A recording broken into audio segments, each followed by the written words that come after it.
Life with Liliana and Friends.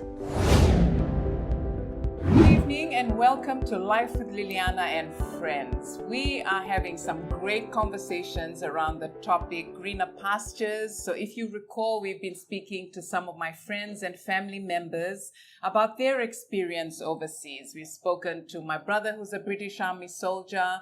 We've spoken to Trina and Levon, who are based in the US.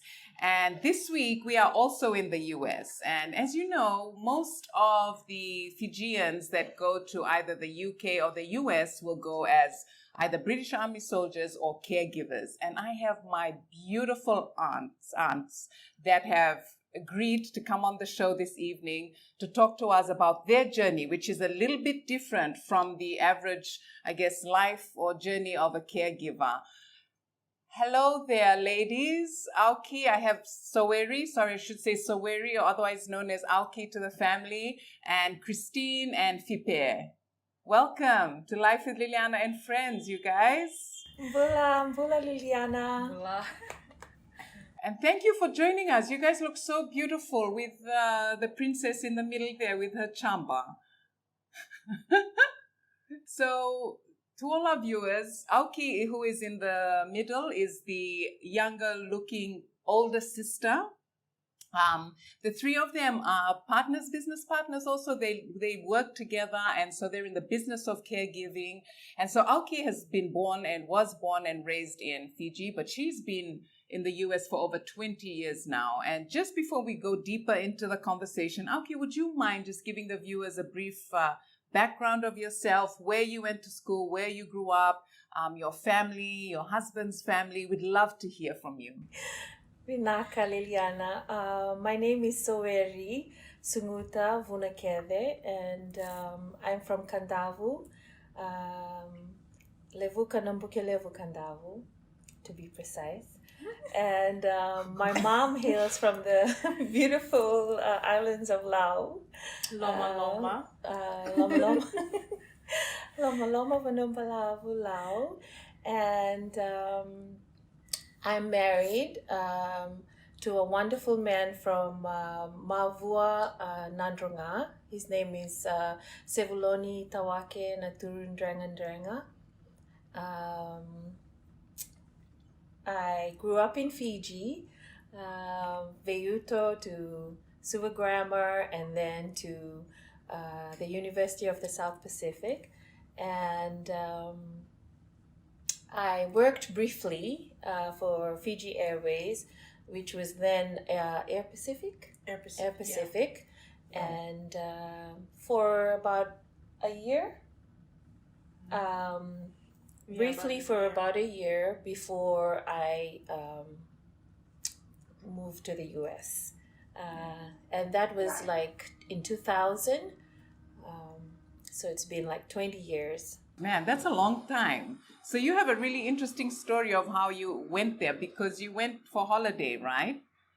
And so what was that like? You were working, you were studying, and then working. Can you tell us a bit about how that happened, you going in the first place? I was, it was like during the coup in 2000, and I was working for Air Pacific, and they were kind of encouraging people to take their leave because the flights were affected by the coup. So I came to the US to visit family, and in the process of visiting, one of my relatives here suggested that I apply for political asylum, and that she would hook me up with the caregiving agency that she was working for. And as a young adult, that appealed to me a lot. So that's how it all started. Wonderful. And what about the beautiful girls on either side of you? How long have you guys been there? Fipe? I've been here for 5 years now. Straight. Wow. Finished Form 6 in Yatsen, and then I came straight here. And for you? 7 years. Christine has been here for 7 years, but my sisters have always visited me, during before. their, Right. throughout my 20 years here. So, Yeah. but they Yes. started working for the business 5 years ago. Yeah. She started right out of high school, Yeah. and she 7 years ago. 7 years, it's true. Yeah. But before, when they were in school, they would travel and visit. Just visit. yeah. Yes. So it would have been an easy transition for you guys, just coming in and working with Alki. And how wonderful, Alki, that you've been able to, not only make a life for yourself, but also a place where your sisters can also come and work and live. And how does that, because you're the eldest, right? Has that always been your intention, is to go and create these opportunities? Yes. Well, like I said, as a young adult, 20 years ago, when I was here on visiting and the opportunity kind of presented itself, people were leaving the country because of a coup. And as a young person with a lot of, vision and her goals and her plans, the living here and making a living here kind of appealed to me a lot because of the earning power that people have in this country. It's like no Yes. other place in the world. To be able to earn money, enough money to help my family, for my commitments. Which is family. Yes. And being from Fiji, we have our extended families, and then we have those commitments that come along with that, to our Yes. grandparents, to our siblings, to our right. nieces and nephews. Yeah. So we have that Yes. extra burden that other cultures may not have. It's Right. not a burden. It's not a To burden. some, it's a burden, but for us, it's a blessing. Yeah. It's very rewarding. So for us as a family, I guess my mom has always instilled that We in move together. us. Yeah, the communal goal. So we have our personal goals, and then we have our family goals. Yes. And that's kind of opened the door to making a living here in the U.S. and living here. Yeah.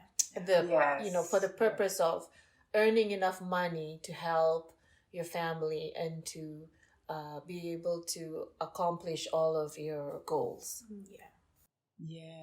Yes, I like that. And I like that you mention it like that, because some people maybe would interpret it as a burden, and it's just like, okay, I have to come here and work and serve my family and make sure they're okay. But what you also said at the end was that also accomplish my goals. And that's important to remember, isn't it? That while you're providing for your family, you're not forgetting about yourself.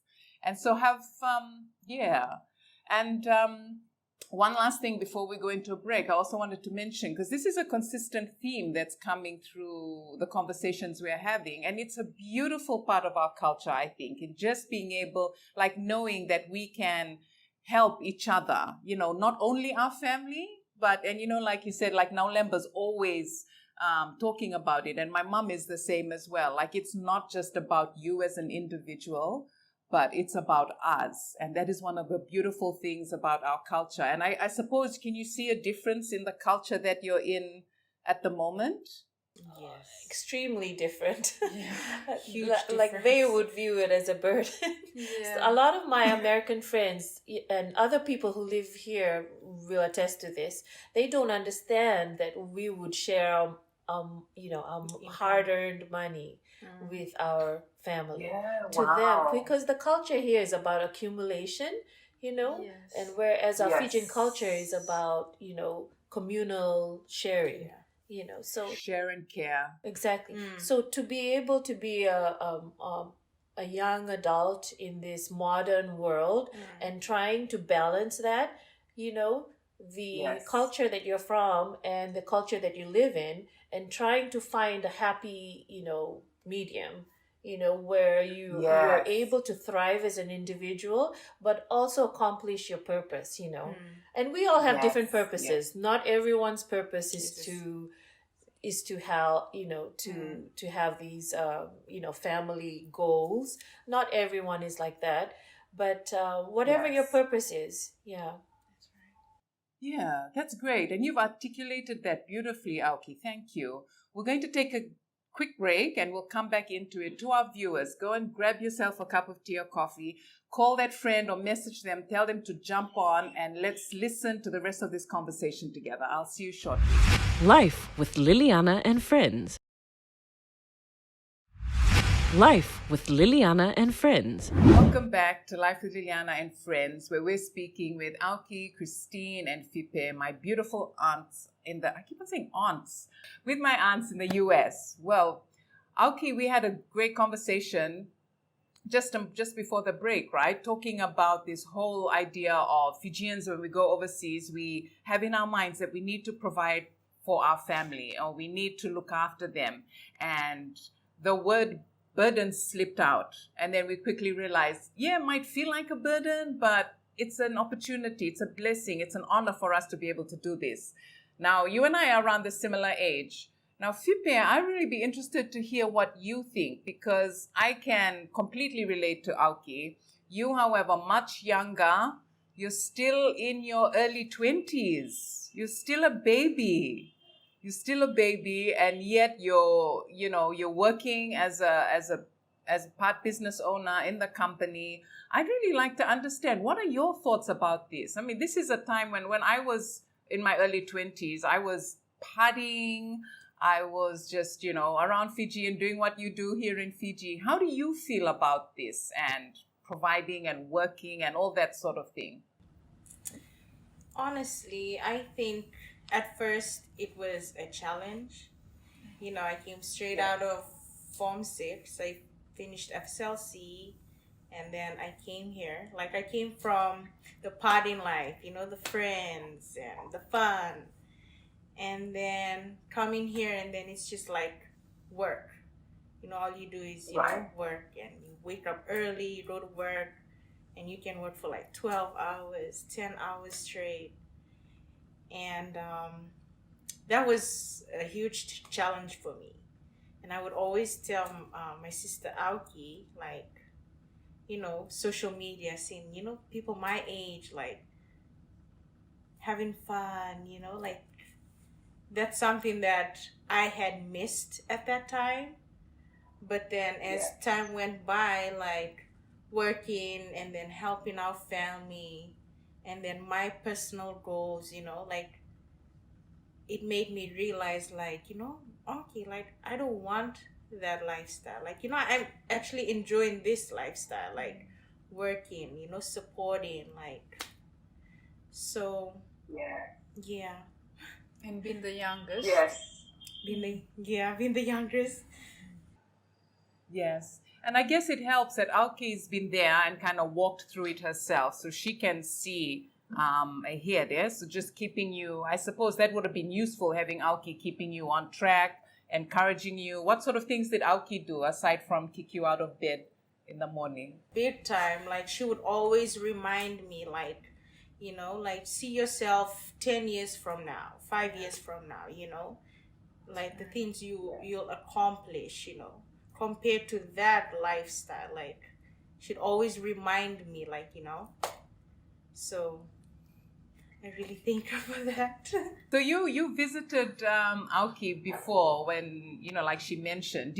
What did you expect? Because I know surely you must have been excited to know, I'm going to go and spend time there. I'm going to work and get some money and continue shopping and partying and whatever. What was it like when you got there? Was it everything you expected in kind of living and working overseas, like people talk about? It was hard, right? Yeah, You found it hard. I found it hard. Like you said, she's the youngest. Yeah. And living at home, it's kind of a sheltered life. Being the youngest, and so she really went through a culture shock. I guess, yeah. You did well. Thank God for you, Auki. Thank God for you. But then also, Christine, you were there already. Christine, what was it like for you when you went across? Did you have a difficult transition? Yes, I did. But like you said, thank God for Aoki. She always pulled me through with my coming over. It wasn't easy. But it was easier for you because you'd been coming so many times. Like yeah, but then before you started, like with working, my you used to friends, travel a lot. you know, Yeah. like my Right. friends. Oh, I'm a very like I have a small group of friends, so it was. I think that part it was kind of hard. Yeah. So. Yes. So you're not like a person. Your personality is very different from Very Fipe's, different right? from my Fipe's personality plus, and then you have your few. She missed Yeah. her little squad. Yeah, my little squad. So how did you cope though, Christine? Like how did you, just carry on? In addition to Auki by your side, what sort of things did you do to adjust? Well, You made new friends. I made new friends, and yeah, I think that was it. I had to make new friends in order to call this my second home. Yeah, that's And I like both what both you and Fipe have said, because the reality is it's different. And Trina and Vaughn talked about this the other week. It's different, and you just need to adjust. Because we can't come into a new space like that, or new country, new culture, with the same habits, with the same mindset, and expect to thrive. Because it's different, right? Yeah, you have to change. the way you speak, the words you use. Right. In order for them to understand you, you need to speak the way they speak. Like what you always told me. When Not you only the way they speak, but their lifestyle. their You have lifestyle, to adjust. yeah. Yes. Give us an example, Christine. Is there something that surprised you in maybe the way they speak or some of the mannerisms? What's one example you can give us? The words. You know, when you're a caregiver, this communication is important because you're looking after elderly people where they're hard of hearing, you know, and when you have an accent, on top of that, if you use the wrong words, you know, they don't use certain words here that we use back at home. So it's just like the process of learning how they speak here, what kind of words they use, you know. We say boot, they say trunk. If you're trying to tell him, put your walker in the boot, he doesn't understand that. So it's taking time to understand the culture, the language here, learn it, because you're walking into their world to assist them. So they're not going to try to adjust themselves to you. To be a good caregiver, you have to learn the people you're catering to, the words they use. You have to speak clearly. You have to articulate your words. You have to go on the internet, learn about what kind of illnesses they're suffering from. There's a lot of thinking that goes into being a good caregiver. You can just be a, so caregiver, but to be able to thrive, to be able to make a difference in people's lives, to be able to really be successful in the area of caregiving, you really have to take time to learn about your client. Take time to learn about where they come from. Yeah. Change the way you talk so you're not mumbling because they're hard of hearing. Use the words that they're used to. Use shorter sentences. So it's. I would advise people to get educated. Get caregiver classes because there's so much. There's the illness, and then there's the aging. The barriers that come with language and culture. There's a lot to learn. Yes. We're going to go into that in detail, just the life of caregiving, which we don't think much about. But we're going to take a quick break. Thank you for sharing that, Auki. I just wanted to say that what you're reminding me of is not just important things for us to consider as caregivers, but for humans, right? taking the time to understand someone else, understanding where they're coming from, adjusting ourselves and our behavior and our language if what we're doing is disrespectful to them. We don't think about that well enough. Like, imagine if all of us humans could practice what you just said towards each other, how different this world would be. We're going to come back where we left off very shortly. We'll take a quick break, and viewers, we will see you back in a few minutes. Life with Liliana and Friends. Life with Liliana and Friends. Welcome back.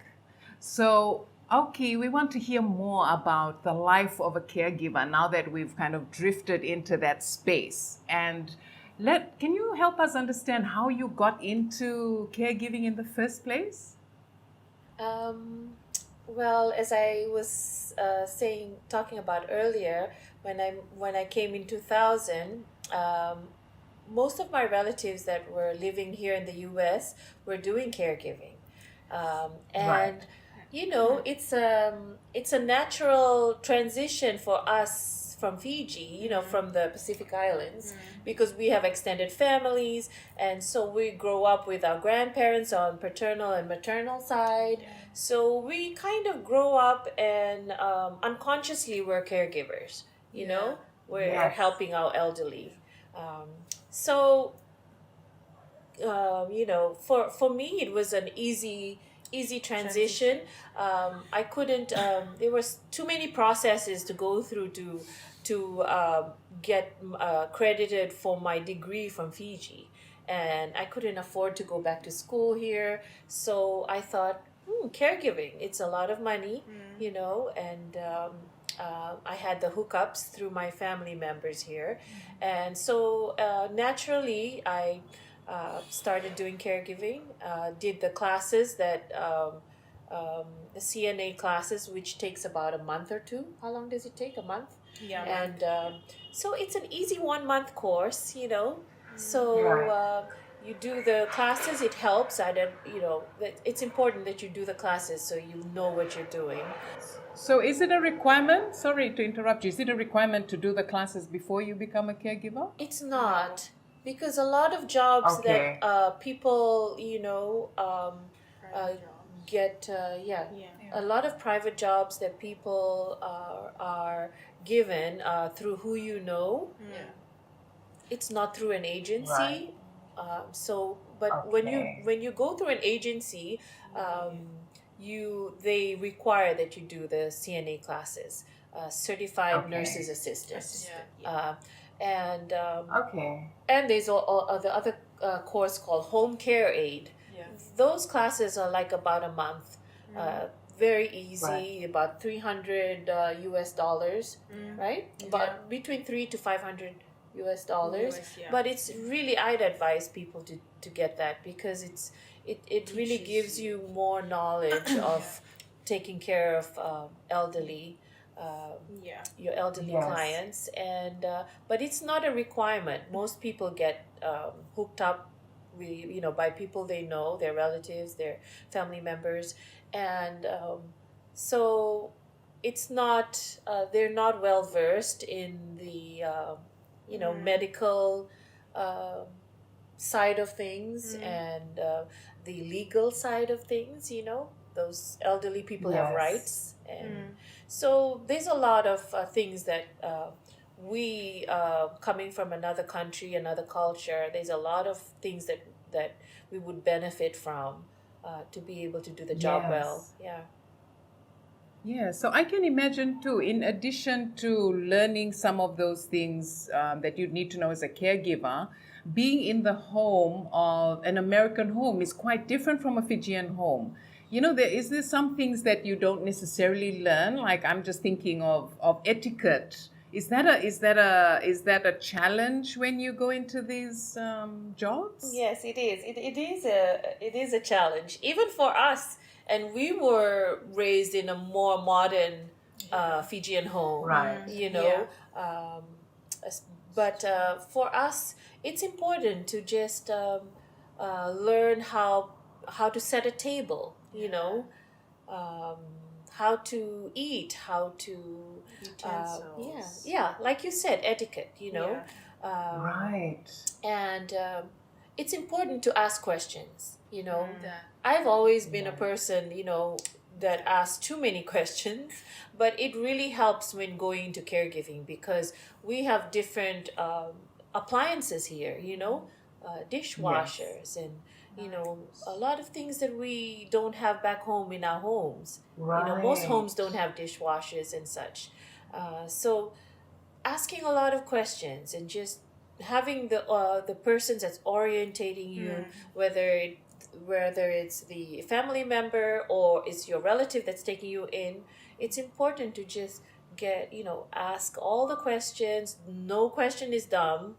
Americans are really, really, they're really good about that. They're very helpful. Yes. They're very, very courteous. They're very polite. They love people who ask questions. In Fiji, it's kind of like, oh, she's, it's kind of like, oh, she's dumb. No, here they love people who question. Yes. Because That's people here are very specific with what they want. Yes. Back home we're That's like so true. easygoing. Island. Time, island lifestyle. But here they're very specific with how they want their homes, managed. How they Yes. want their care done. Even as detailed as how they want. Everything is step by step, very detailed. How you take a shower, Right. how you prepare my food, how you give me my medication. Everything. And Yes. they put a lot of care in their homes, in their belongings, in their cars, their couch and things that we don't even consider. It's like Wow, so yes. the details are so important. So it's important to ask questions so you know how every client is different and what their preferences are. Their likes and their Yes. dislikes. It changes. It's different for every person. So it's important to right. to ask a lot of questions, right? Yeah. That's good advice because that's also a great example of where we're going to have to step out of our comfort zone when we're going into different cultures, because asking questions, it's not part of our culture in a big way. Whatever we're told, we're expected to do.